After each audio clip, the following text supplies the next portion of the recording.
Hello viewers, back to back వరుస సినిమాలతో full బిజీగా ఉంది రష్మిక మందన. ఆమె నటిస్తున్న చిత్రాల్లో కుబేరా కూడా ఒకటి.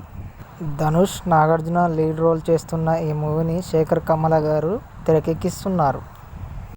శ్రీ వెంకటేశ్వర మూవీస్ అమిగోస్ క్రియేషన్స్ పై పున్కూర్ రామ్మోహన్ రావు గారు ఈ చిత్రాన్ని నిర్మిస్తున్నారు. శరవేగంగా షూటింగ్ అయితే జరుగుతుంది. ఇందులో రష్మిక పాత్రపై మూవీ మేకర్స్ తాజాగా అప్డేట్ ఇచ్చారు. ఈ నెల 5న ఫస్ట్ లుక్ను విడుదల చేయబోతున్నట్లు చెప్తున్నారు. ఈ లుక్లో ఆమె పింక్ కలర్ సూట్లో సూట్ కేసును లాగుతున్నట్లు కనిపిస్తారు.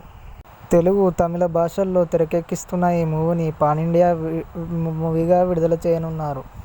ఇక ఇప్పటికే రష్మిక మందన వచ్చేసి అల్లు అర్జున్తో పుష్ప 2 మరియు సల్మాన్ ఖాన్తో సికిందర్ మూవీలో నటిస్తుంది. రెయిన్బో, ది గర్ల్ ఫ్రెండ్ మూవీలో కూడా చేస్తుంది. మరిన్ని ప్రాజెక్ట్స్ గురించి అనౌన్స్మెంట్ చేయాల్సి ఉంది. Thanks for watching.